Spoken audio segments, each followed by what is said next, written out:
It's just a couple months now until Marty Supreme comes out in the cinemas. For those of you who have been living under a rock, Marty Supreme is a table tennis related movie starring Timothy Chalamet. And it's fair to say the table tennis world is pretty excited by the prospect of a big budget Hollywood table tennis related film. But a couple months is still a long time to wait. So what other table tennis related movies, films, animations should we be watching in the meantime, or for that matter, avoiding? In this video, I'm going to review a selection of them. Obviously, I'm only scratching the surface, and if this video is any good, there will be a part 2. I'll be rating each movie out of 5 stars based on how good it is, but I'll be giving a second rating on something I'm going to call the table tennis factor. How well do the producers of these films understand the sport? How well do they depict it? And as table tennis fans, people who actually play and love the sport, how much will we appreciate the table tennis in these films? Obviously, there's going to be lots of spoilers, so if you don't like that kind of thing, tune out now. But without further ado, let's get into the reviews. Okay, first up we have Ping Pong Summer from 2014. And let me be very, very clear, I absolutely hated this movie. There are so many problems with it. First up, we've got the cliched storyline. It's set in the 1980s. That could be a good thing. Stranger Things does that really well with the whole retro 1980s music and fashion.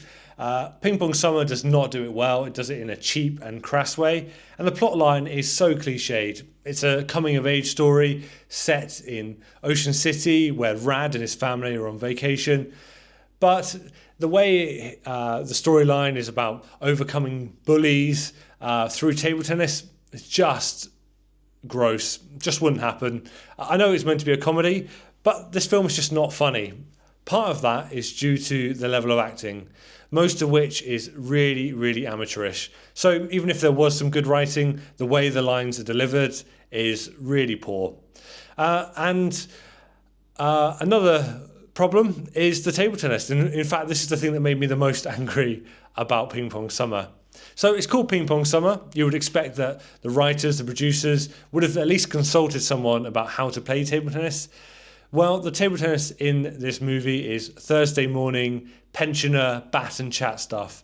The skill levels on display is so poor.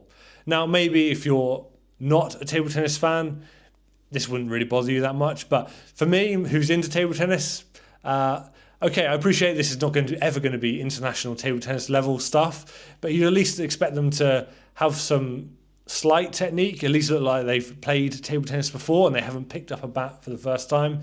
So that was really, really disappointing, and in fact made me a little bit angry. So this film does star Susan Sarandon, and she's slightly better than all the other actors in it. She's a wonderful actress. I absolutely loved Thelma and Louise, but it is a shame to see her lower herself to this level of movie, especially when she is actually a table tennis fan. She was actually friends with Marty Riesman before he died. Anyways, let's get to the ratings. Overall, 1 star, not good.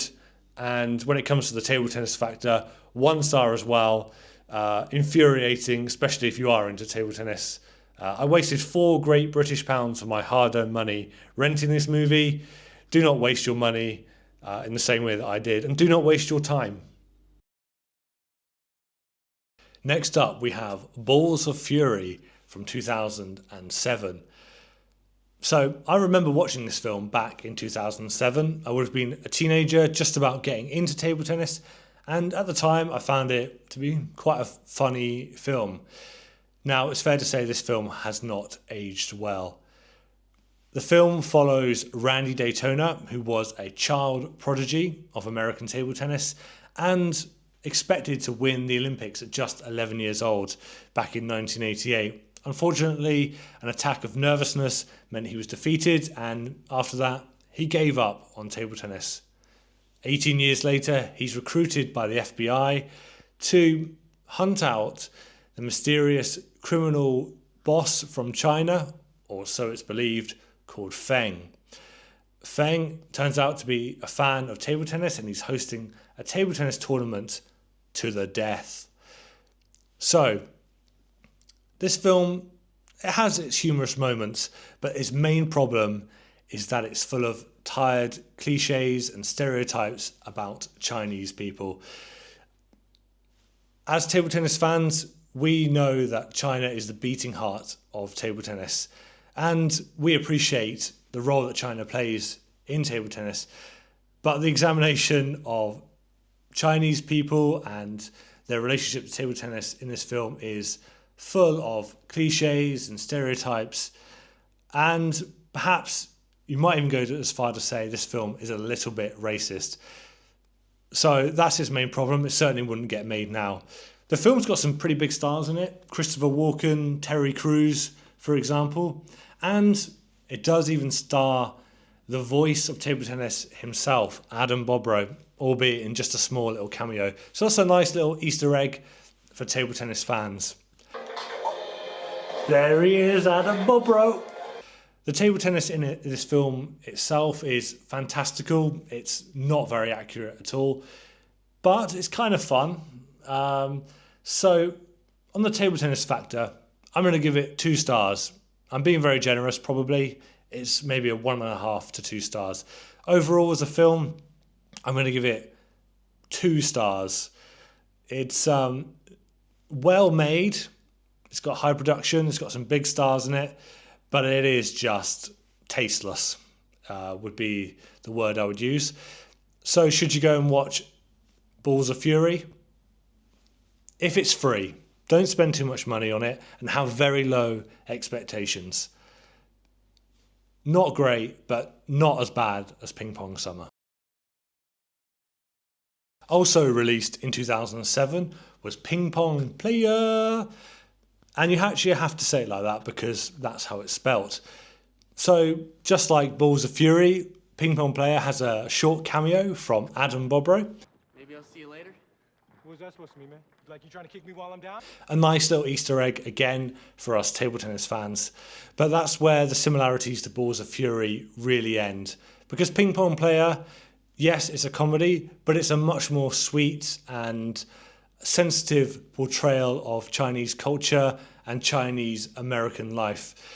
So it centers around Christopher Wang, C-Dub, as he's known to his friends, who is, unfortunately, the family runt, unemployed, uneducated, and with little prospects, in comparison to his successful doctor brother, who is also a table tennis champion.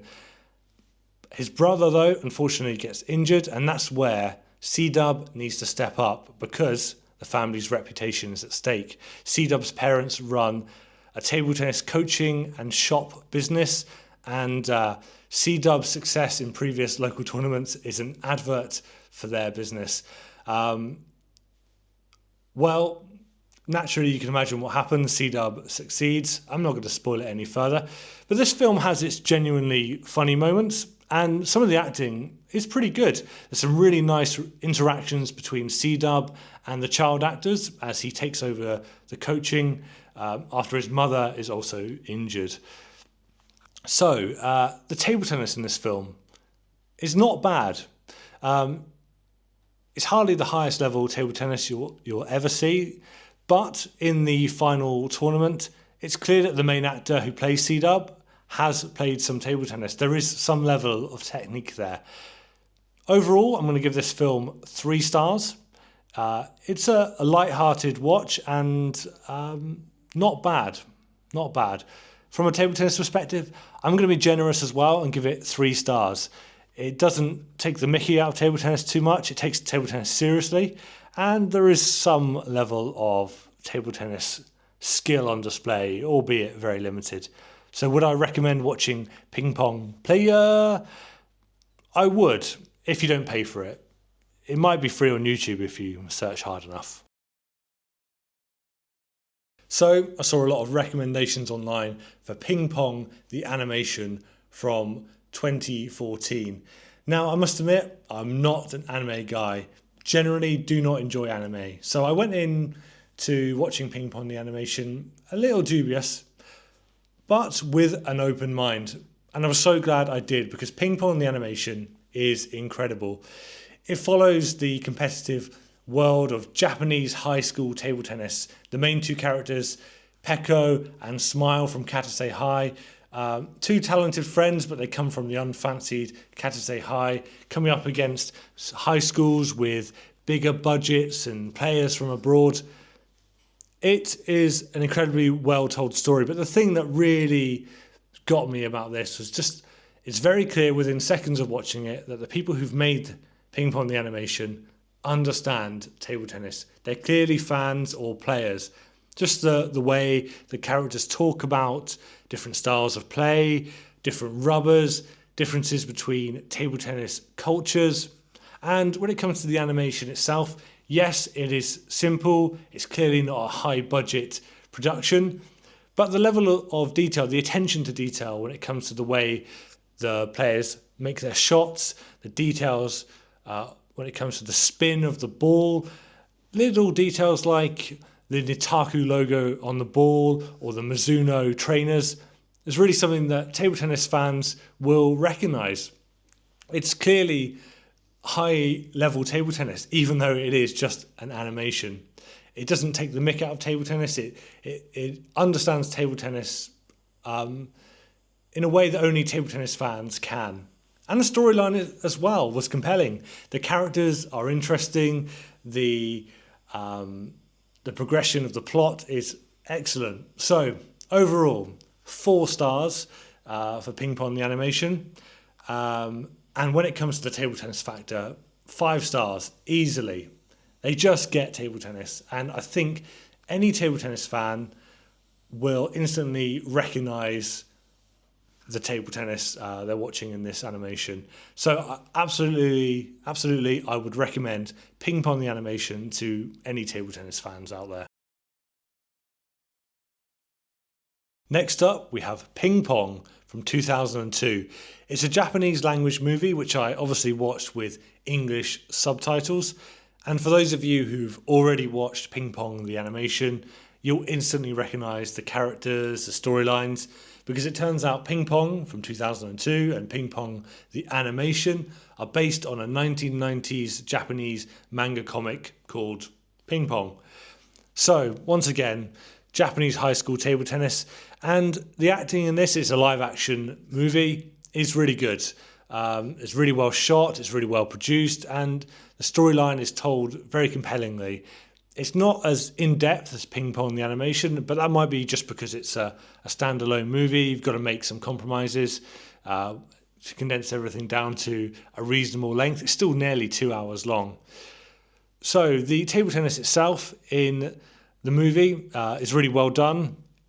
The way the characters talk about the sport is really compelling. It feels really authentic. Clearly the actors know how to play table tennis. I suspect they were selected for their table tennis ability as well as their acting skills. Some of the CGI used is not always the best. So sometimes it feels like they're not actually playing table tennis. It looks like a generation, but it doesn't really detract from the overall film. When it comes to the table tennis factor, I'm going to give this 4 stars out of 5. I'm not giving it 5 because it's not quite as in-depth as Ping Pong the animation from 2014. But really, really good. I think table tennis fans will love this. And I think a lot of non-table tennis fans will enjoy this movie as well. So I'm giving it 4 stars overall. So yeah, would I definitely recommend Ping Pong from 2002? Yes. And you might even be able to find it on YouTube for free as well. Maybe. I don't know. So yeah, Ping Pong from 2002. Very good. Is Die Hard a Christmas movie? No, not really. Is Forrest Gump a table tennis movie? I'm going to say no, but I have decided to include it in my reviews here because it is probably the most well-known movie that features some table tennis. For those of you who don't know, Forrest Gump is a 1994 film starring Tom Hanks in the lead role as Forrest Gump. A hugely popular film, mass popular appeal. So, the table tennis in it, it's only a small part of the overall plot, perhaps 20 minutes or so, but it does reflect real life events. It reflects the Ping Pong Diplomacy of 1971. One of the most significant moments in table tennis history and 20th century history. Briefly speaking, Ping Pong Diplomacy was an incident in which the US national table tennis team was invited to tour China. And it heralded in a kind of a new era of diplomatic relations between the United States and China. It's kind of shaped the world that we're in today. So table tennis playing a role in global events. So for that reason, Forrest Gump definitely is of interest to table tennis fans. Yes, the table tennis on display in the film is not very authentic, doesn't really reflect real table tennis, but definitely worth a watch if you are a table tennis fan. Overall, Forrest Gump got to be 4 stars. Tom Hanks, hugely loved. Can't think he has any haters. And for the table tennis factor, I'm going to give it 3 stars. Simply for the fact it does reflect real life table tennis events. So there we have it. That concludes my reviews of table tennis movies. Obviously, I've only really scratched the surface. There are lots of other table tennis movies out there, particularly in other languages. So if you can make your recommendations, what should I have watched? That would be great. Definitely avoid Ping Pong Summer. Watch Ping Pong the animation. Or should you? Maybe you disagree. Let me know your thoughts. Should I have scored any of the movies differently?